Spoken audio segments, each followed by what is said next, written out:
अस्सलाम वालेकुम। आप देख रहे हैं न्यूज़ टीवी 74 HD।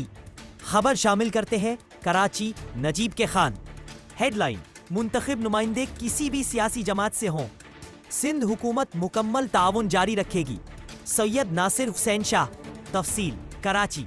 वज़ीर बल्दियात सिंध सैयद नासिर हुसैन शाह से पार्लिमानी लीडर असद अमान और डिप्टी पार्लिमानी लीडर सलाहुद्दीन की सरबराही में यूनियन कमेटी चेयरमैन्स के वफ्द ने मुलाकात की। वफ्द में Mohammad Salman Khan, chairman union committee number 8 TNC सदर साउथ समेत दीगर यूसी चेयरमैन शामिल थे।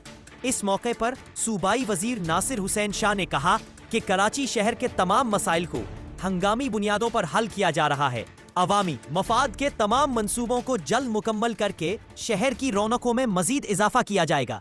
उन्होंने कहा कि मुंतखब नुमाइंदे किसी भी सियासी पार्टी से हों, सिंध हुकूमत उनके साथ मुकम्मल ताउन जारी रखेगी। मुलाकात के दौरान चेयरमैन्स ने वजीर बल्दियात को अपनी यूनियन कमेटियों में दरपेश मसाइल से आगाह किया, जिनमें इंफ्रास्ट्रक्चर की बेहतरी, सेहत की सहूलियात, सफाई सुथराई और दीगर बल्दियाती उमूर शामिल थे।